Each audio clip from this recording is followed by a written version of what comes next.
Change is something I didn't used to like at all. However, I noticed that whenever I changed from my way to God's way, my life got better. Hi, my name's Dave. Thank you for this opportunity to share changes in my life, what led up to me making the changes, and how the changes made my life better. My childhood included the blessings of a great family. We were supportive of each other and happy. Our parents were faithful to correct, discipline, and guide us. There was no criticism in our house, and there was no complaining. If we didn't like something, we were told to offer it up as a sacrifice to God. Once in a while, my mom would say, "There's going to be some new rules around here." She stopped using that expression when we began teasing her about her new rules. For Dad, there was one primary rule: do what you're told to do when you're told to do it. My two older brothers, younger sister, and I all attended Catholic grade school and high school. We didn't study the Bible, but we were taught right from wrong, be kind, accept and help others, obey the law, and stay out of trouble. We did most of those things, but none of us were perfect. I think each of us kids started drinking alcohol in high school. My high school football team agreed we wouldn't drink alcohol in our senior year till after the season ended. After that, we drank in small gatherings and parties. My most noticeable shortcoming was poor grades.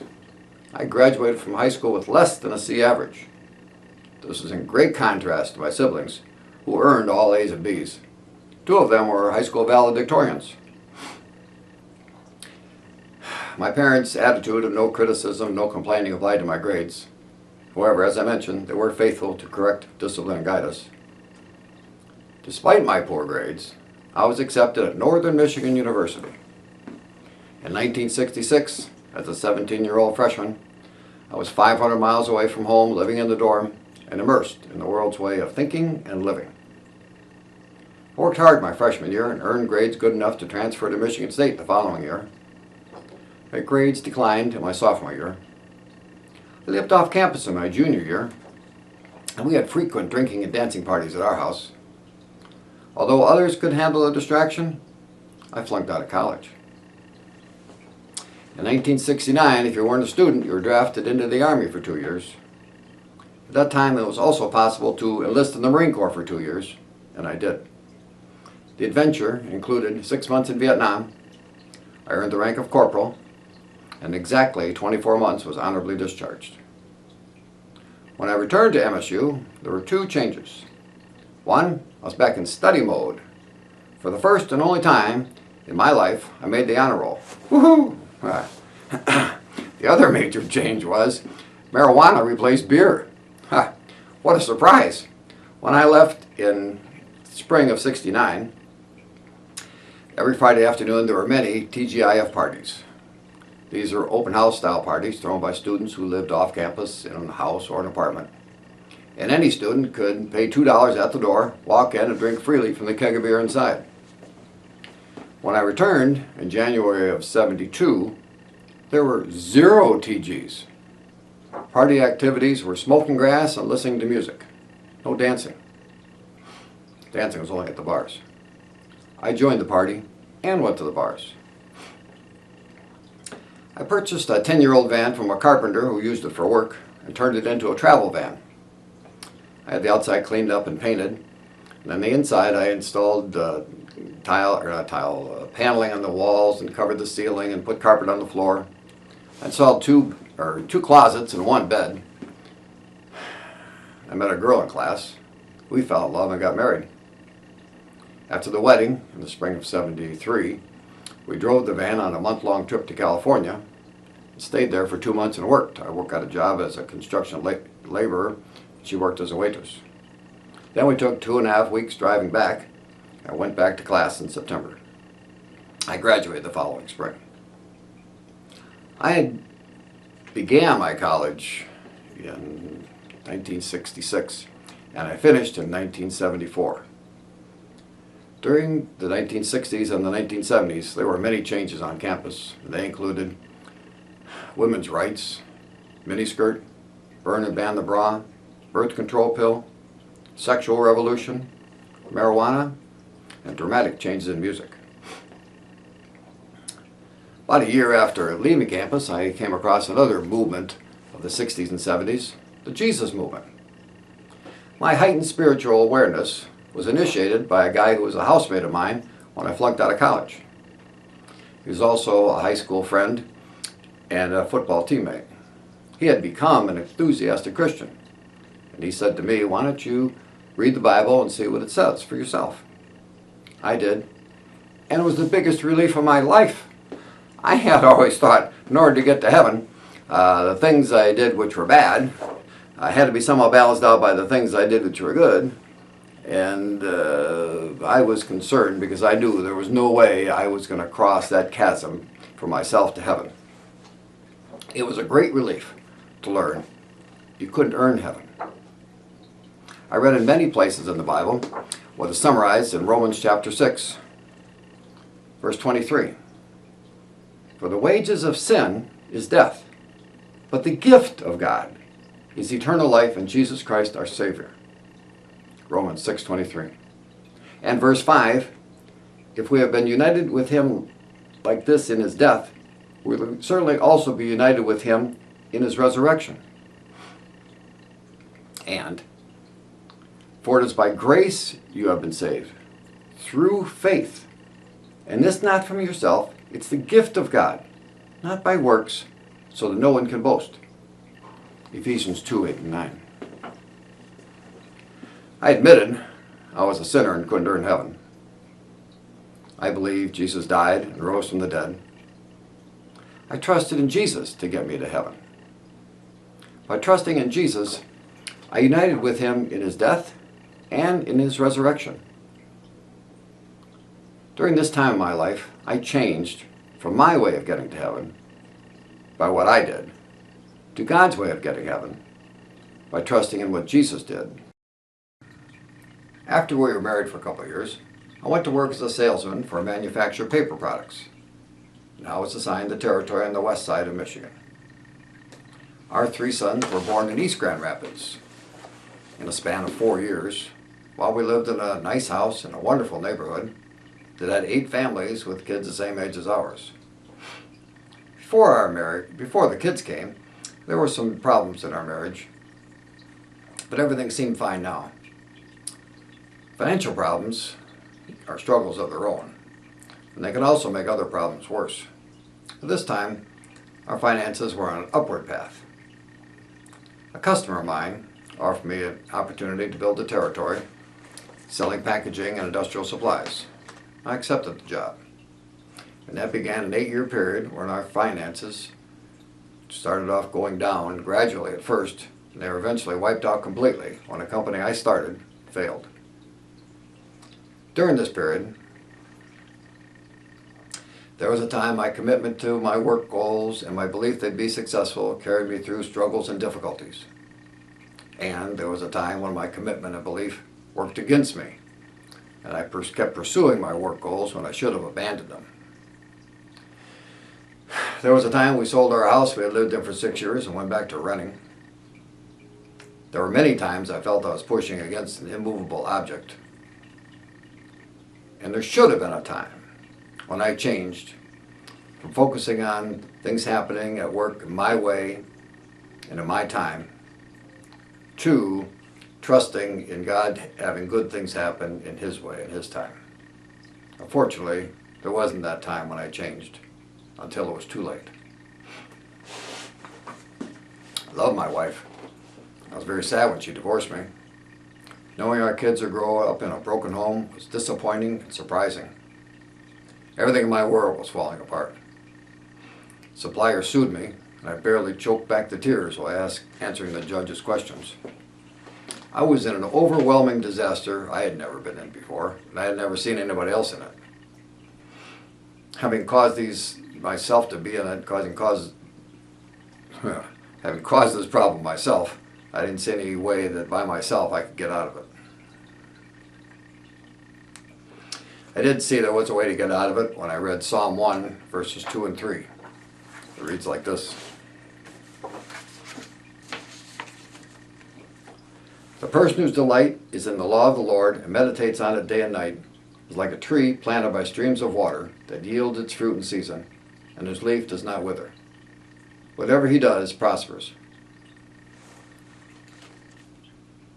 As I went about doing everyday life activities, I trusted in this promise of God to get the results I needed. Every day I meditated on 5 Psalms and 1 chapter of Proverbs. The date of the month determines which ones they were. And one by one, everything came back in place. Our family split into 2 households when we moved back to the east side of the state in July of 1986. For the first 4 months, I lived with my parents. My sons are with me every other week. I'll always remember 2 things that happened during those first 4 months. One was seeing the saddest, crying face I've ever seen in my life. It was staring back at me in my car's rearview mirror. The other one was one time when I was traveling back to my parents' house. I was going to make a right turn at 13 Mile Road. And about a half a mile before that, I heard, not audibly, but I heard, turn right. And I did. Went down a couple blocks and I heard, turn left. And I did.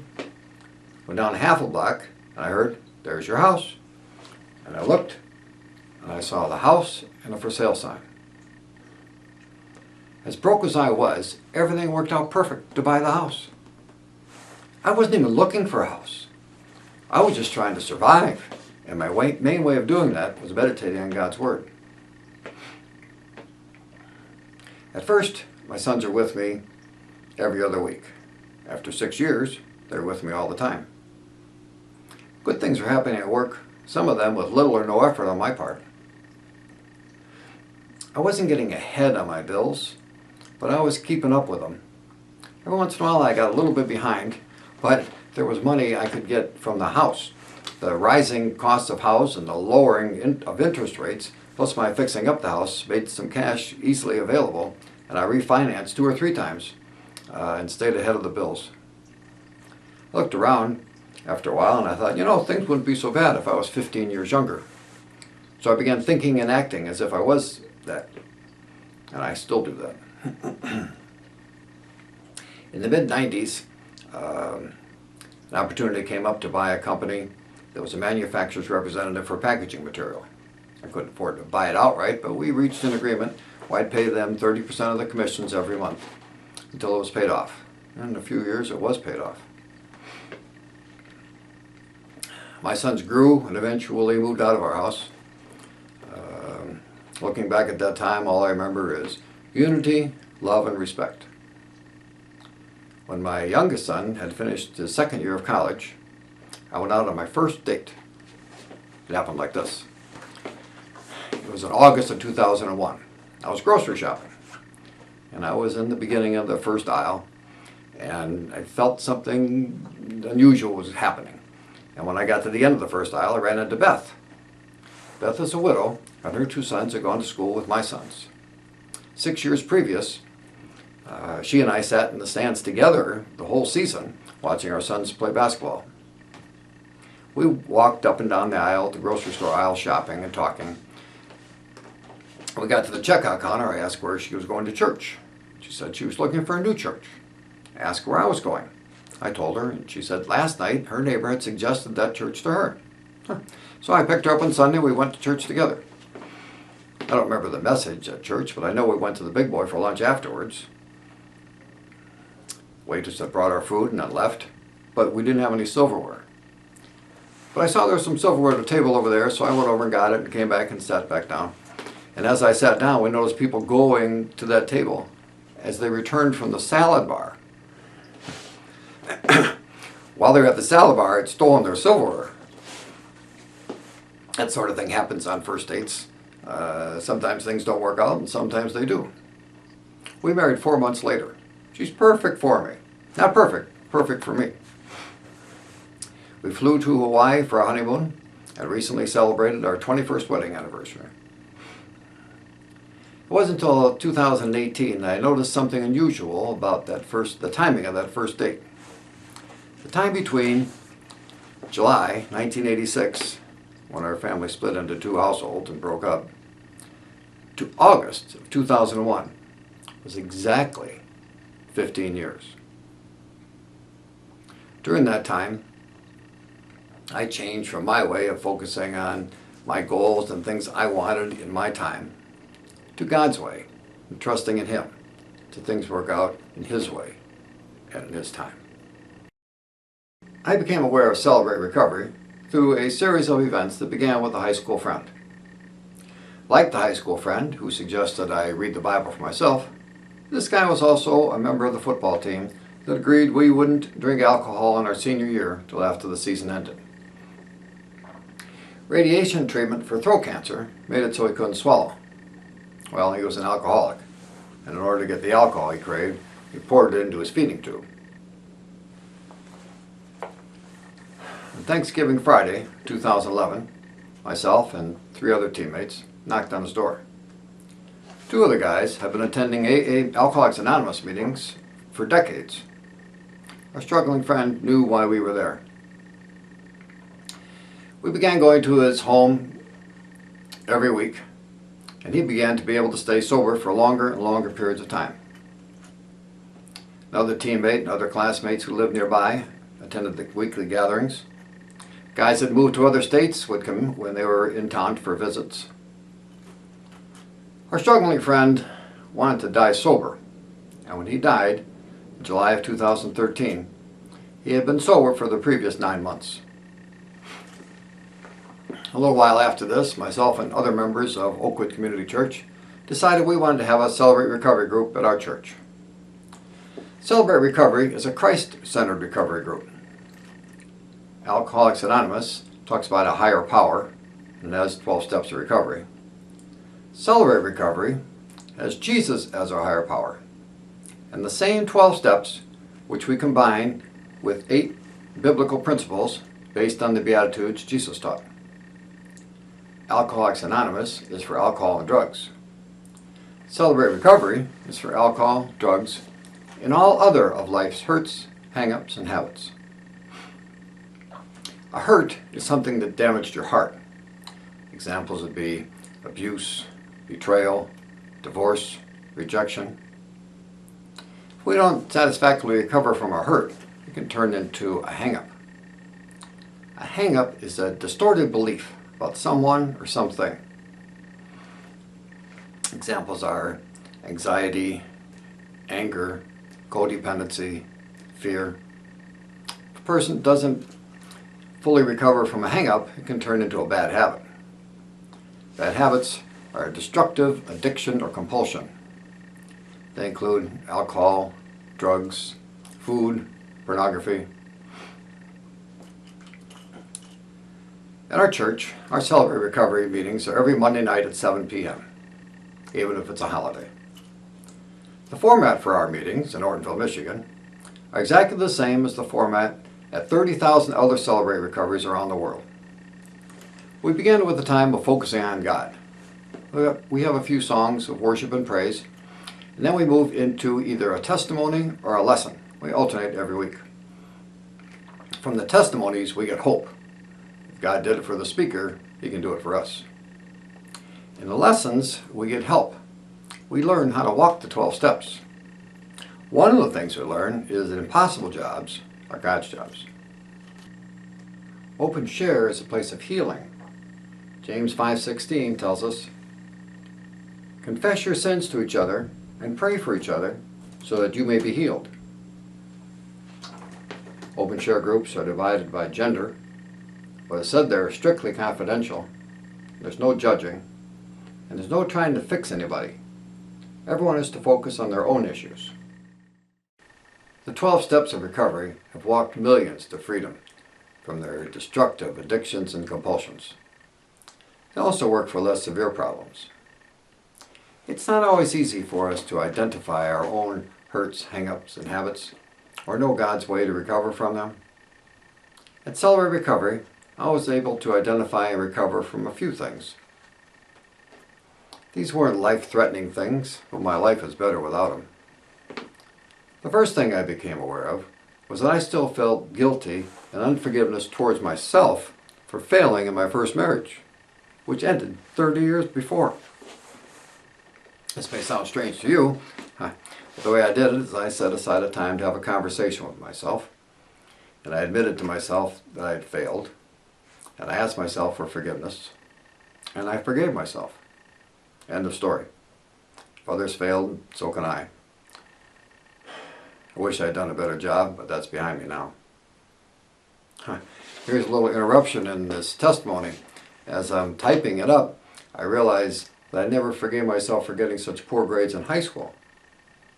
Yeah, I had gotten poor grades in grade school and also poor grades in college, but for some reason it was the high school grades that bothered me. So I picked my cup of coffee up and I got up from my desk and I went over and sat in the easy chair in the office, and I was going to have a conversation with myself, forgiving myself. But it wasn't working, not like it did before, and I realized why. The conversation about the failed marriage had been man to man. This conversation had to be teenager to old man. So I found a mirror, and I stood in front of the mirror as a teenager, addressing the old man in the mirror. Standing there, he's still in his pajamas, his white hair was still fluffed up from last night's sleep. And I apologized to him, and I asked for his forgiveness. He understood. He's failed, and he's seen other people's fail, and he forgave me. End of story. That teenager apologizing to me seemed so young. I also became aware I was codependent in some areas. Codependency is when your self-identity is over-reliant on someone or something. I was feeling uneasy about decisions people around me were making, as if I was responsible for their decisions.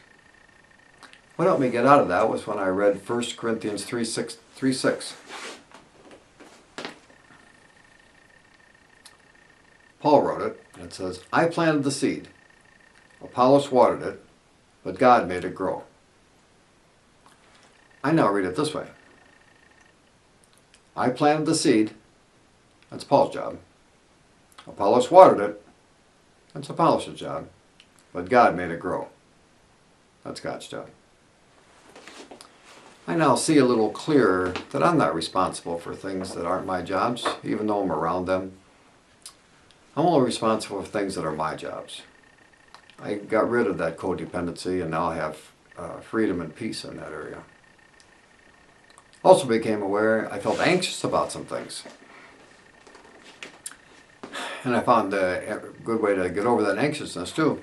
It was in 1 Peter verse 5 and 6 and 7. Humble yourself therefore under God's mighty hand. That's my job. That he may lift you up in due time. That's God's job. Cast all your anxiety on him. That's my job. Because he takes care of you. That's God's job. Recapping the areas of responsibility, my jobs are to humble myself under God's mighty hand and cast all my anxiety on him. God's jobs are to lift me up in due time and to take care of me. It's not God's job to think about what his job is or to realize what his job is. It's his job to do it. It's his job to pick me up in due time and to take care of me. In the same way, it's not my job to think about what my job is or to realize what it is. It's my job to do it. It's my job to humble myself under God's mighty hand. It's my job to cast all my anxiety on him. I have done that, and I do that. And knowing that God is taking care of me has given me peace to replace the anxiety. I also became aware that I sometimes got angry when I was frustrated when things didn't go my way or go as I wanted them to go. Now I had learned a long time ago that I'm in the first Celebrate Recovery lesson that I'm not in control of much at all. But it finally came home when I started realizing about these things. There's very little stuff I control. Proverbs 3 verse 5 and 6 it says, "Trust in the Lord with all your heart." That's my job. "And lean not on your own understanding." My job. "In all your ways submit to him." My job. "And he will direct your paths." God's job. There's lots of bad things out there in the world that God did not intend. And I cross paths with them once in a while. When I do, I don't get mad and blame God or anyone else. I just try and take care of what I can. And I think about, all right, am I trusting the Lord with all my heart? Am I leaning not on my own understanding? Am I submitting to Him in all my ways? And if I am, I can trust Him to direct my paths through anything, to get through it, dead or alive. During this time at Celebrate Recovery, I changed from my way of guilt, self-unforgiveness, codependency, anxiety, anger, frustration, control, to God's ways. Forgiveness of everyone, including myself. Peace, and trusting that God is taking care of me, and He is ultimately in control. Although change is something I didn't used to like, looking back over my life, it's clear. Changing from my ways to God's way made my life better. I changed to God's way of getting to heaven by trusting in Jesus and what He did. I changed to trusting that good things will happen in God's way and in God's time. I changed to living in peace and forgiveness, trusting that God will take care of me and He is ultimately in control. Looking forward, I hope to continue making my life better by changing from my way to God's way. Thank you for letting me share.